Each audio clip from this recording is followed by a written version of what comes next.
El gobierno de coalición PSOE-Podemos pretende reformar el Código Penal para convertir la apología del franquismo en un nuevo delito. Pero por muy infamantes, por muy despreciables que nos puedan parecer las loas, las alabanzas a un dictador, existen argumentos verdaderamente sólidos como para convertirlas en un acto criminal. ¿Existen razones de peso para que cualquier aplauso, cualquier alabanza, cualquier loa a la figura de un dictador o del régimen que instauró merezca ser incluido en el Código Penal? Bueno, al respecto existen dos posibles líneas de justificación para sancionar las apologías al franquismo. La primera es que esas apologías, esas alabanzas, esas loas al franquismo no sean realmente solo apologías, alabanzas o loas, sino que en realidad sean un vehículo para inducir a la comisión de un delito. Si, por ejemplo, las alabanzas estuvieran cantando no solo la grandeza del régimen franquista, sino además dando a entender que la sustitución del franquismo por la democracia ha sido un error y que como ha sido un error los franquistas están legitimados para revertir ese proceso tomando las armas y empujando a que la gente tome las armas para que atente contra otras personas, contra otros ciudadanos que defienden el régimen democrático, entonces sí habría una base para sancionar esas apologías del franquismo que, insisto, no se limitarían a ser meras apologías, sino un vehículo para inducir a la comisión de otros delitos de mucho mayor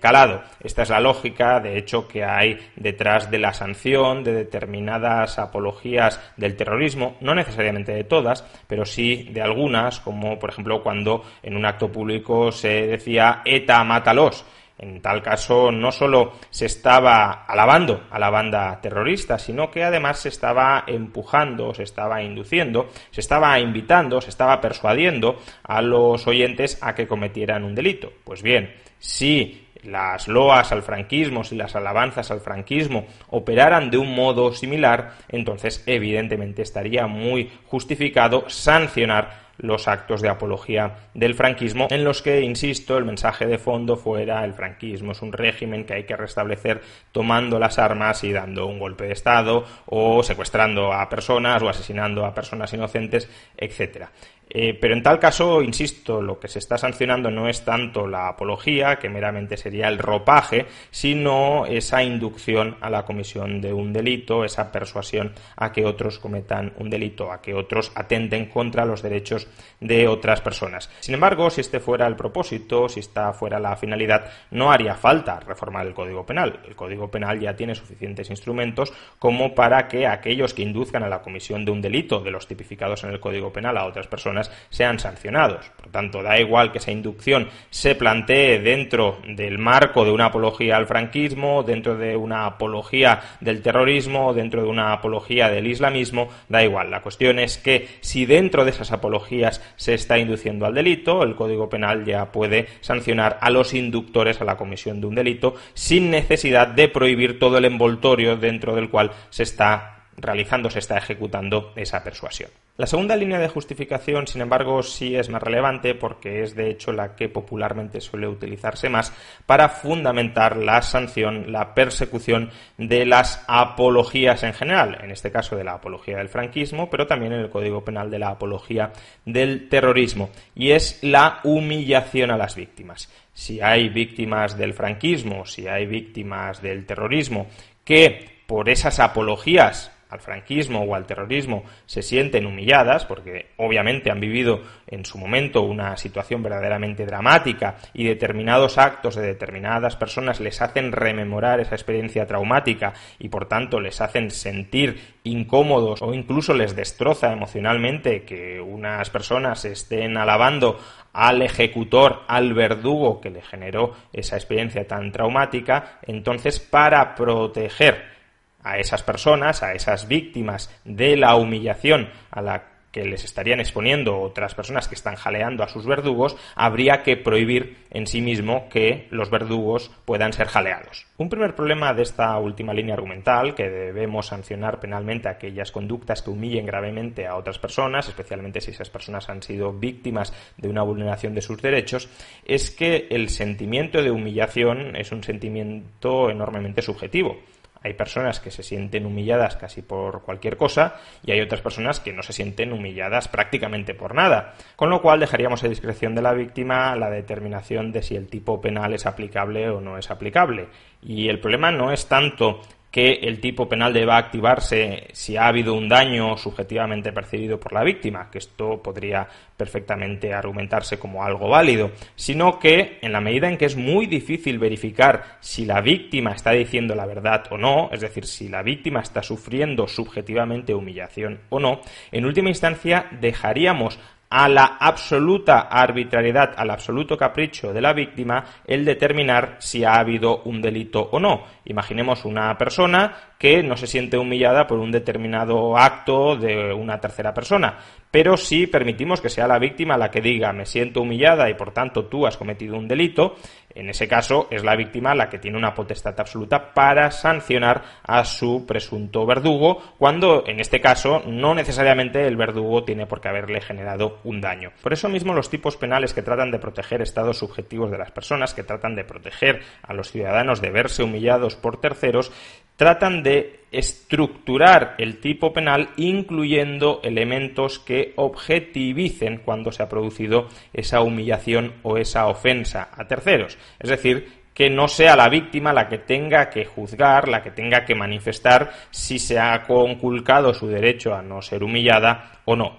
Por ejemplo, el delito de apología del terrorismo en realidad es un delito de enaltecimiento del terrorismo. Siempre que una persona por cualquier medio enaltezca actos terroristas o a condenados por el terrorismo, se presupone que ya existe una humillación a las víctimas del terrorismo y por tanto esa conducta haya generado humillación o no, porque insisto, la humillación es algo tremendamente subjetivo, esa conducta ya pasa a estar sancionada. Lo mismo con la ofensa de los sentimientos religiosos. Una de las formas de sancionar la ofensa a los sentimientos religiosos no es preguntándoles a los miembros de una determinada confesión religiosa si se sienten humillados por un tercero,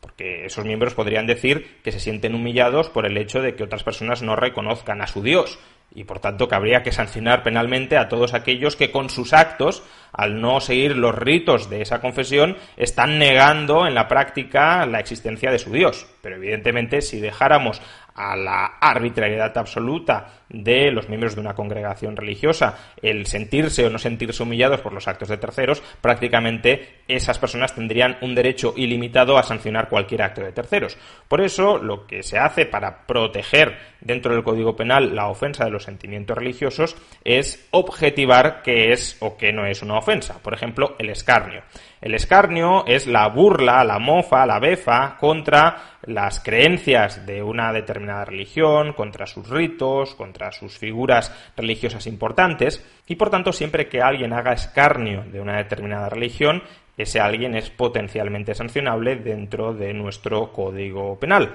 con independencia de si ese alguien ha realmente ofendido, ha humillado a alguien o no. Imaginemos que estamos hablando de una persona que en una obra de teatro se burla de determinados ritos de la religión católica. E imaginemos que ningún católico se siente humillado, se siente ofendido porque entiende que es una representación teatral o simplemente porque los católicos tienen la piel suficientemente dura como para no dejarse humillar o no dejarse ofender por lo que puede hacer este señor en la obra de teatro. Bueno, da igual. Aunque nadie se haya sentido realmente ofendido, es decir, aunque no se haya afectado el estado de ánimo subjetivo de los católicos, que es aquel grupo al que se querría proteger en este caso, simplemente porque ha realizado acciones que objetivamente se consideran humillantes, esa persona ya sería sancionada por ofensa de los sentimientos religiosos. Por consiguiente, para tipificar la apología del franquismo como delito, lo que habrá que hacer es objetivar determinados actos, determinadas expresiones que se consideren inherentemente humillantes para las víctimas y, por tanto, sancionar a todo aquel que desarrolle esos actos o esas expresiones con independencia de si al final humilla o no humilla a las víctimas. Algo así como el enaltecimiento del terrorismo, pero el enaltecimiento del franquismo, o como el escarnio contra determinadas religiones, pues el escarnio contra las víctimas del franquismo. El problema de este tipo de regulaciones, sin embargo, es que colisionan de manera muy directa con la libertad de expresión de las personas y que además abren la puerta a restricciones todavía mayores y más peligrosas de la libertad de expresión. Porque al final lo que estamos diciendo es si se hacen ciertas cosas en favor de alguien y se humilla a un tercero, entonces eso es delito. Analicemos brevemente el potencial riesgo censor que existe a la hora de determinar qué conductas han de ser sancionables penalmente, en favor de qué figura no se pueden realizar esas conductas y para proteger a quién no pueden realizarse esas conductas en favor de alguien. ¿Qué conductas no pueden realizarse? Por ejemplo, ¿qué entendemos por apología del franquismo? Evidentemente, de entrada, lo que todo el mundo tiene en la cabeza son ciertas conductas bastante ridículas, como cantar el cara al sol, gritar viva Franco, u otros comportamientos similares. Pero fijémonos que en los actos que se pueden entender como susceptibles de estar alabando a Franco o al régimen franquista, caben muchas otras cosas.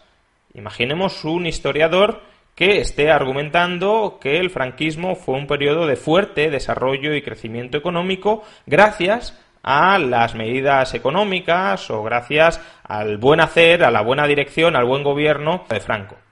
¿Acaso no supone eso una apología del franquismo? Está diciendo que el franquismo, que su gobierno, que sus medidas económicas, por ejemplo el plan de estabilización del año 59, que favorecieron, que potenciaron el crecimiento económico y que gracias a ello muchos españoles vivieron mucho mejor durante mucho más tiempo. ¿Es eso, por tanto, una loa al régimen franquista? ¿Cabe tipificarlo penalmente de tal manera que un historiador no pueda emitir ese juicio sobre el franquismo? Insisto, no estoy diciendo que esto vaya a ser lo que el gobierno PSOE-Podemos quiera tipificar como delito, pero desde luego, una vez abrimos el cajón de tipificar conductas que son susceptibles de estar loando las virtudes de Franco o del franquismo, perfectamente este tipo de comportamientos, este tipo de expresiones, este tipo de manifestaciones, de declaraciones de carácter histórico podrían caber perfectamente en ese tipo. De modo que aun cuando no vaya a incluirse este tipo de sanciones en la próxima reforma del Código Penal, nadie nos asegura que en el futuro un gobierno todavía más radical no quiera incluirlo. Y eso sería, creo que a todas luces, una censura radical contra la libertad científica y contra la libertad de historiar, contra la libertad de expresión en los ámbitos académicos, donde ha de poder decirse de todo, porque la ciencia progresa en parte también gracias a los herejes, gracias a aquellas personas que se atreven a remar contra corriente y a decir aquello que nadie más se atreve a decir, con razón o sin ella, porque muchas veces, la mayoría de las veces, se suelen decir burradas escudándose en el disenso y en remar contra corriente, pero en ocasiones los que aparentemente dicen burradas están en lo cierto y provocan cambios de paradigma. Por tanto, atacar de esa manera la libertad académica, la libertad científica, la libertad de cátedra, sería no solo un ataque a la libertad per se, sino también al progreso futuro de una sociedad. Por tanto, en la definición de qué conductas suponen apología del franquismo ya podemos caer en una primera pendiente resbaladiza. Ya podemos terminar incluyendo casi cualquier alabanza directa o indirecta de un régimen político, de una dictadura política que estuvo vigente en España desde el año 39 hasta el año 75 y por tanto en ese periodo cabe decir muchísimas cosas de manera muy dispar y desde muchos puntos de vista que sin embargo podrían, a través de este tipo de reformas del Código Penal, podrían tutelarse políticamente. ¿Qué está permitido decir sobre el franquismo? ¿Qué no está permitido decir sobre el franquismo? Segundo problema potencial en la definición de este tipo de delitos. No se pueden hacer determinadas cosas en favor de una determinada figura para no humillar a un determinado tercero. ¿En favor de qué figuras se pueden o no hacer esas cosas? Por ejemplo, alabanzas. ¿A qué figuras, a qué regímenes se puede alabar o no se puede alabar? En este caso, PSOE-Podemos quieren introducir el delito de apología del franquismo. ¿Pero por qué sancionar solo la apología del franquismo? Si el razonamiento es no se puede hacer apología de una persona o de un régimen que ha provocado centenares, miles de víctimas, que por tanto se sentirían humilladas objetivamente si se ejecutan determinados actos de alabanza en favor de esa figura o de ese régimen, Este mismo razonamiento se puede extender para muchas otras figuras y para muchos otros regímenes, incluso regímenes democráticos. No hace falta que fuera una apología de un dictador. Estados Unidos, muchos presidentes de Estados Unidos han cometido atrocidades humanitarias mayores que muchos dictadores. Imaginemos que hay iraquíes residiendo en España y a alguien se le ocurre hacer una alabanza de Estados Unidos o una alabanza incluso de la presidencia de Bush. Y pueden ser iraquíes que sufrieron los bombardeos del ejército estadounidense y que incluso pudieron perder a familiares o a amigos en esos bombardeos. ¿Por qué no considerar que esa alabanza hacia Estados Unidos o hacia determinadas presidencias republicanas o demócratas, porque lo mismo cabría decir de Clinton, por ejemplo, con respecto a la guerra del Kosovo, ¿por qué no considerar que esas alabanzas son humillaciones a residentes españoles que han sufrido directa o indirectamente esos ataques, esa conculcación de sus derechos? O si quisiéramos restringirlo únicamente a dictaduras, por aquello de considerar que la democracia tiene una especial hiperlegitimidad para conculcar los derechos de los demás, que desde luego no es una tesis que yo compro. ¿Es que acaso no hay otras dictaduras que también han conculcado de manera gravísima los derechos individuales de las personas? ¿Por qué las alabanzas a la dictadura franquista han de ser sancionadas penalmente para no humillar a sus víctimas? Y en cambio las alabanzas a otras dictaduras, como pueda ser la dictadura castrista o la dictadura soviética, leninista o stalinista o la dictadura norcoreana, no han de ser sancionadas penalmente precisamente por el mismo motivo, porque esas alabanzas estarían humillando a las víctimas, muchas de las cuales pueden residir en España, de esas dictaduras? ¿Por qué los cubanos que se han exiliado de Cuba a España, escapando de la tiranía castrista, tienen que soportar que haya ya no 4 chalados que estén alabando el franquismo, sino un partido político, el Partido Comunista de España, que reivindica el modelo político cubano y que canta las grandezas del régimen castrista? Si estamos diciendo que las víctimas de una dictadura no tienen por qué soportar actos que objetivamente las humillen, entonces, por esa misma lógica, extendiendo ese mismo razonamiento, también las víctimas de la dictadura cubana tendrían derecho a tipificar penalmente las alabanzas, las loas a dictaduras comunistas, a dictaduras como la castrista o a dictaduras como la soviética. Pero, obviamente, si empezamos a extender el delito de apología de dictaduras hasta esos confines, con lo que nos encontraremos es con una censura ideológica clarísima.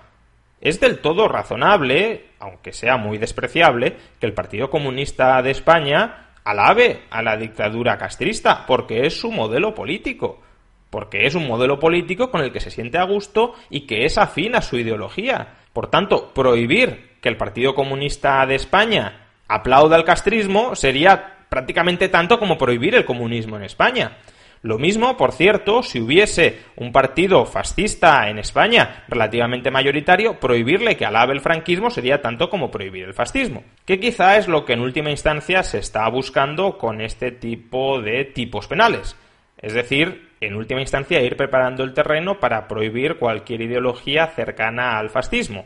Pero, aparte de lo peligroso que ello sería, porque no olvidemos que para una parte de la izquierda, por ejemplo, Vox es fascista, incluso el PP es fascista, con lo cual podríamos extender ampliamente la definición de fascismo para prohibir a gran parte del espectro político español, también ese mismo argumento cabría aplicarlo para prohibir el comunismo. Si solo se prohíbe el fascismo, pero ideologías igualmente totalitarias desde la izquierda no se prohíben, lo que tenemos es un control político de la ideología de la población a través del ejercicio de la censura. Lo mismo, por cierto, si llegara al poder un partido cercano al fascismo y decidiera únicamente prohibir el comunismo sin plantearse también los problemas totalitarios de su propia ideología. En definitiva, a la hora de definir qué actos de alabanza hacia quién no están legalmente permitidos en España, tenemos de nuevo un problema de pendiente resbaladiza enorme. Si no prohibimos únicamente los actos de alabanza hacia el franquismo, hacia Franco, y no hay ningún motivo para restringirlo únicamente al franquismo o a Franco, salvo un motivo ideológico que no tiene nada que ver con la protección de los derechos de alguna víctima, si no lo acotamos a Franco y al franquismo, potencialmente cabe de todo. Cualquier alabanza de cualquier régimen político o incluso de los intelectuales que inspiraron esos regímenes políticos, como por ejemplo Marx con respecto a las dictaduras socialistas, pues cualquier alabanza, ya digo, de esos regímenes políticos o de los intelectuales que lo inspiraron, susceptiblemente podría incluirse dentro del tipo penal de no pueden hacerse alabanzas a figuras o regímenes políticos que hayan causado víctimas para no humillar a esas víctimas. Y por tanto, lo que tendríamos es el establecimiento de la censura política a gran escala. Y si la censura política no se aplica a gran escala y de manera indiscriminada, es decir, lo prohibimos prácticamente todo, entonces son los partidos políticos, es la clase gobernante la que nos tiene que decir: este tipo de regímenes políticos sí son susceptibles de ser loados, de ser alabados, sí es una alabanza legítima la que se dirija contra el castrismo, por ejemplo, pero estos otros regímenes políticos no son legítimamente loables, legítimamente plausibles. Por tanto, de nuevo serían los políticos los que establecerían una especie de catálogo de buenas y de malas dictaduras, de buenas y de malas tiranías, de buenas y de malas formas políticas, que no es más que una forma indirecta de control del pensamiento de las personas. Y ya para terminar, hemos dicho que había 3 elementos que había que definir: qué actos no se pueden hacer, en favor de quién y para proteger a qué tercero. Bueno, una forma de justificar que únicamente habría que sancionar la apología del franquismo y no la apología de otras tiranías en España es que el franquismo fue una dictadura genuinamente española y por tanto lo que hay que proteger son los derechos de los españoles. Que a lo mejor en Cuba, cuando caiga el castrismo, habrá que tipificar el delito de apología al castrismo, pero que no tiene sentido establecer ese tipo penal en España porque en España no hemos sufrido el franquismo. Por tanto, solo habría que proteger desde esta óptica los derechos de las víctimas que sean españolas. Pero fijémonos que este razonamiento es un razonamiento puramente nacionalista. Es un razonamiento que está diciendo que los únicos derechos que importan en España son los derechos de los españoles, que los derechos de otras personas, aun cuando residan en España, si no son españoles, sus derechos no importan. Porque claro, en España, como ya he mencionado antes, residen cubanos que se han exiliado de la dictadura de la tiranía castrista. ¿Por qué, por tanto, el Código Penal español no protege su derecho a no ser humillados por parte de aquellos que hacen una apología del régimen que les ha obligado a exiliarse, del régimen que ha reprimido tantísimo sus libertades?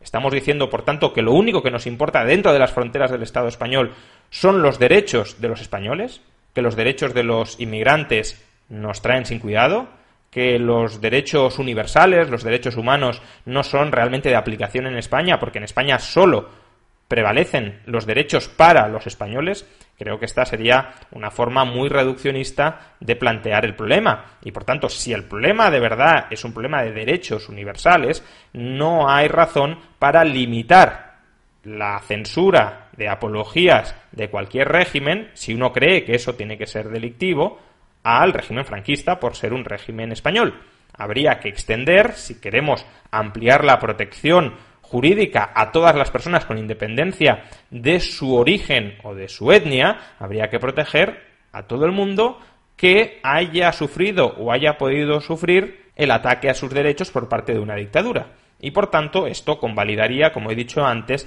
la censura penal de prácticamente cualquier apología, de prácticamente cualquier defensa de casi cualquier régimen político. Incluso algunos tratan de justificar que el neoliberalismo, por ejemplo, ha causado millones de muertos por todo el mundo y que, por tanto, el neoliberalismo es una especie de tiranía. Bueno, pues si uno justifica, si uno razona, si uno argumenta así, perfectamente, desde una perspectiva política, si llegaran unos determinados políticos al poder que compraran esta tesis tan absurda, podrían penalizar extendiendo la misma lógica que están aplicando hoy para el franquismo, podrían penalizar las alabanzas y las defensas del neoliberalismo, porque el neoliberalismo ha causado muertes, ha causado muchas víctimas y por tanto no se puede humillar a las personas que, por ejemplo, están pasando hambre hoy como consecuencia, ellos dicen, del neoliberalismo. No se podría humillar a esas personas defendiendo el neoliberalismo. Creo que tras todo lo expuesto queda bastante claro, debería quedar bastante claro, que sancionar, convertir en delito la apología del franquismo, por mucho que nos pueda desagradar la apología del franquismo, por mucho que podamos considerarla absolutamente despreciable y absolutamente infamante para todo aquel que la ejecuta, que convertir esos actos despreciables en delito no es un asunto trivial y no es un asunto que no ataque y no afecte de lleno a la libertad de expresión de las personas. Porque si no queremos convertir esto en un delito ad hoc, en un delito arbitrario cuya estructura básica no sea universalizable, la misma lógica, el mismo razonamiento que estamos utilizando para justificar que la apología del franquismo sea sancionable penalmente, la podríamos emplear para prácticamente sancionar cualquier expresión en favor de cualquier régimen o ideología política. Y eso, insisto, es censura abierta. Hay muchas personas que creen que si uno defiende la libertad de expresión, incluso en casos tan humillantes como el caso de la apología del franquismo o la apología del terrorismo, es porque uno quiere ejercer ese tipo de expresiones, es porque está defendiendo sus intereses para poder seguir cantando las alabanzas de Franco. Este es un error muy básico de aquellos que piensan que los derechos únicamente expresan intereses individuales. Personalmente, yo no voy a alabar nunca a Franco, no voy a aplaudir nunca al franquismo y, por tanto, es un tipo penal que no me va a afectar. Es un tipo penal frente al que soy indiferente, porque nunca voy a hacer algo que caiga dentro del ámbito de ese tipo penal.